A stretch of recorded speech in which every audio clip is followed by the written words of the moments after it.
Shalom shalom, Yesu ashimwe, ndabaramukije mwese abazinduka tugasenga mu gitondo. Buri wese n'igihugu aherereyemo, shalom ndabashuhuje. Muri kumwe nanjye, Umunezero. Karibu dusenge. Reka dusome ijambo ry'Imana, Yeremiya 15, umurongo wa 16. Turacyasengera imitima yacu, kandi Imana iri gukora mu mitima yacu. Haravuga ngo, amagambo yawe amaze kuboneka ndayarya, maze ambera umunezero n'ibyishimo byo mu mutima wanjye, kuko nitiriwe izina ryawe Uwiteka, Mana Nyiringabo. Amen. Amagambo yawe amaze kuboneka ndayarya, maze ambera umunezero n'ibyishimo byo mu mutima wanjye, kuko nitiriwe izina ryawe Uwiteka, Mana Nyiringabo. Amen. Imana ishimwe. Ejo twaviduye imitima yacu, ariko uyu munsi tugiye kubwira Imana ngo Mana uzuza, nyuma yo kuvidura, uzuza umunezero, uzuza ibyishimo. Haleluya. Amagambo yamaze kubona kubw'ijambo ry'Imana twasomye, umunezero twuzure. Kuba twarakiriye Yesu nk'umwami n'umukiza, umunezero twuzure, tugire ibyishimo. Kuba twitwa abana b'Imana, ngo kuko nitiriwe izina ryawe Uwiteka, kuko turi abana b'Imana, umunezero twuzure. Kuko tutakirimbutse, bidutera ibyishimo birenga ibyo twacagwamo byose, birenga intambara n'ibigeragezo byari biri kutunaniza. Tuvuge ngo haleluya, turi abana b'Imana, wowe si wacu. Ndafashijwe. Twibuke ko iyi atari aderese yacu, hari aho tujya naho dutambuka. Turi abashyitsi, twebwe dufite aho tujya, twebwe dufite aho dutaha, twebwe dufite iwacu. Amagambo yawe amaze kuboneka ndayarya. Soma ijambo ry'Imana, wuzuzwa umunezero. Soma ijambo ry'Imana, wuzuzwa ibyishimo.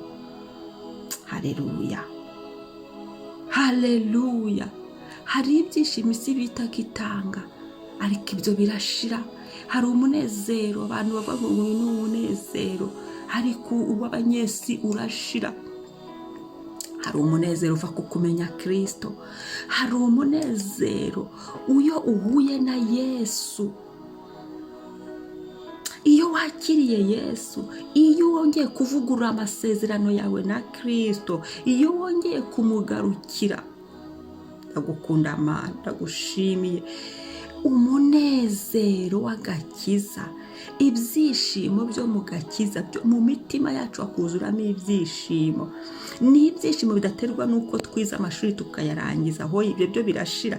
Ni ibyishimo bidaterwa n'uko ku makonte yacu hariho amafaranga, ibyo birashira. Ni umunezero udaterwa n'uko abagabo bacu badukunda, ibyo birashira. Ni umunezero udaterwa n'uko twabyaye, ibyo birashira. Ahubwo ni umunezero udutera kunezerwa, kuko tutagipfuye urupfu rw'iteka, tukumva dufite ibyishimo. Kuko dufite Kristo wazutse, tukumva dufite ibyishimo. Kuko twamenye Kristo akatumenya amazina, tukaba amazina yacu yanditse mu gitabo cy'ubugingo. Ibyo bigatuma tunezerwa, kuko dufite ijambo rya Nyirijambo, ngo amagambo yawe amaze kuboneka ndayarya. Icyampa ukarya ku mutsima w'ubugingo, ari ryo jambo ry'Imana, ukuzura umunezero, nkuzura umunezero. Icyampa ugafata ijambo ry'Imana, nanjye nkarushaho kurifata cyane, nkuzura ibyishimo, nkuzura umunezero. Icyampa nkemera kwicara, Umwuka Wera akanyigisha ijambo, Umwuka Wera akampishurira ijambo, Umwuka Wera agasuka amagambo mu mutima wanjye, maze nkuzura umunezero, nkuzura ibyishimo bidatangwa n'ab'isi, bidatangwa n'ibihe, bidatangwa n'abo duturanye, n'aho dutuye, n'abo tuva inda imwe, n'abo twashatse, n'abo twabyaye. Hoya, hoya, hoya. Ni ibyishimo tuba dufite byo kuzajya mu ijuru, byo kuzabana n'Imana na Kristo wadupfiriye. ni umunezero uhoraho, ni umunezero udashira, ni umunezero utekereza ugatekereza ukuntu Yesu yadusanze. Twari babi, niko Bibiliya ivuga, twari dupfuye twebwe tuzize ibicumuro byacu, ariko twakwibuka ko ijambo rye ariryo ridusayura mu magana menshi y'abanyabyaha, ngo tukimara kumva Kristo tukatura Yesu Kristo ko ari umwami n'umukiza, tukihana ibyaha byacu, tugakizwa, twuzura umunezero. Yesu ataha muri twe, tukagira ibyishimo. Aho Yesu yageze haba umunezero, garukira Kristo. Aho Yesu yageze haba ibyishimo, garukira Kristo. Ongera uvugurura amasezerano yawe na Kristo. Kuba bitari gukunda ntibivuga ko Yesu yagiyeho, yarahari, kandi ntibivuga ko amazina yawe yasibye mu gitabo cy'ubugingo. Kuba hari amasezerano atari gusohora nk'uko ubishaka cyangwa se ari gutinda, nti wowe ubona ko ari gutinda, ariko Imana yo ntitinda ntikererwa. Haleluya! Ntibivuga ko Imana idutaye, ntibivuga ko Imana itwambuye ubugingo, ntibivuga ko amazina yacu asibitse mu gitabo cy'ubugingo. Hoya, ari kumwe natwe kugeza igihe azagaruka, ari kumwe natwe. Ndamushimira Yesu ngo amagambo yawe amaze kuboneka ndayarya. Bwira Imana ngo nyongere nyuzuze imbaraga zo gusoma ijambo. Bwira Umwuka Wera ngo nyuzuza, ongera uzuze mu mwuka wanjye imbaraga z'ijambo. Bwira Umwuka Wera ngo ongera untyaze nsome ijambo. Bwira Umwuka Wera ngo ongera ushyire ku rufatiro. Erega impamvu naniwe ni uko nyine ugaburira umubiri gusa mu gitondo saa sita na nimugoroba, cyangwa se saa sita na nimugoroba, ariko mu mwuka wawe ntacyo ushyiramo. Niyo mpamvu unanirwa. Ariko iyo usoma ijambo uhora ugira imbaraga nk'iz'ikizu, uhora ugira imbaraga, nta bihe bigukubita hasi, nta bihe bidukubita hasi, kuko tuba dufite ijambo rya nyir'ijambo. Duhorana umunezero, duhora duseka, ko tuba tuzi ngo hari icyo yavuganye natwe, hari icyo atuvuga, tukamenya uburenganzira bwacu muri Kristo Yesu. Ntiyageze kubwira abantu ngo urinde muri Kristo Yesu. Ati reka dukore icyivugo, wivuge imbere ya Yesu, wivuge uwo uriwe. Reka dukore isengesho, nigeze kubibwira abantu, ni wivuge turi gusenga, ni wivuge imbere ya Yesu, urinde muri Kristo Yesu. Uko tumenya abo turibo, tukamenya aho tujya, tukamenya icyo ijuru rituvugaho, tukamenya icyo Data dutekerezaho, ijambo ry'Imana rikaba muri twe rigwiriye, ntabwo twananirwa.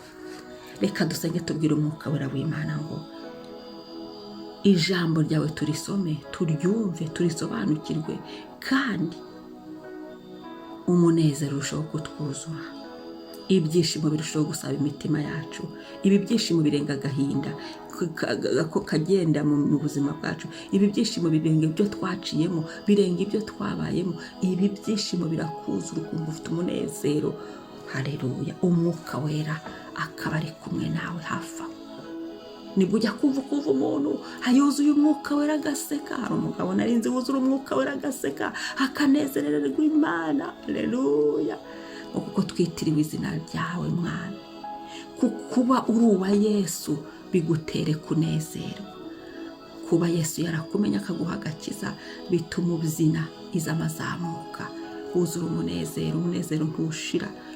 Kuba utagipfuye ntagipfuye bitume tubyinira Imana, tunezererwa Imana.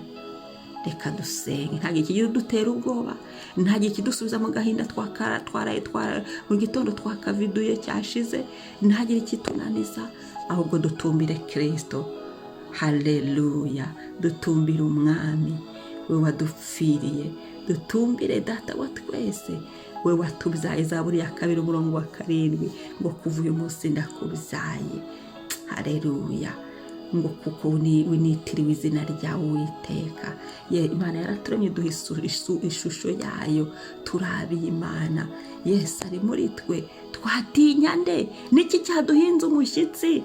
Ku Uwiteka ari mu ruhande rwacu, niki kizatunyeganyeza? Kadukomeje. Haleluya! Ndagushimiye Mana, ndagushimiye Adonai, uri mwiza.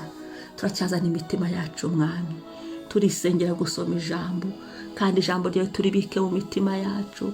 ijambo ryawe ribe muri twe rigwiriye, kuko twitiriwe izina ryawe.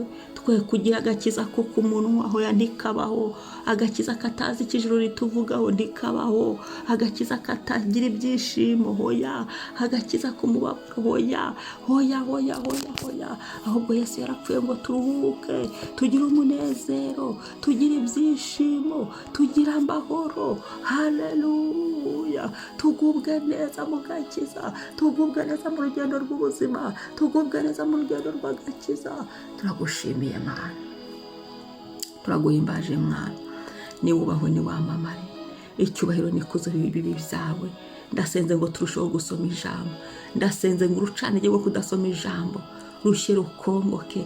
Ndasenze ngo imyuka yananizaga abantu mu gusoma ijambo ishikongoke. Ndasenze ngo imyuka yarangazaga abantu mu gusoma ijambo ishikongoke. Imyuka yasinzirizaga abantu mu gusoma ijambo ishikongoke. Imyuka yasiragizaga abantu kubera kudasoma ijambo ishikongoke. Impinduka iboneke uhereye uyu munsi. Ijambo ryawe ridutera umunezero, ijambo ryawe ritume tubyina tuyishimye, ijambo ryawe ryongere ritume rituvure kuko ni umuti. Ijambo ryawe ridusukiremo imbaraga kuko ijambo ryawe ni imbaraga. Ijambo ryawe ridutyaze kuko ni ityazo dutyarizwaho. Ijambo ryawe riduhindure kuko ni ijambo rihindura. Ijambo ryawe ritwubake kuko niwe mwubatsi muzima. Haleluya. Ijambo ryawe ritubere itabaza kuko niryo rimurika, niryo rimurika.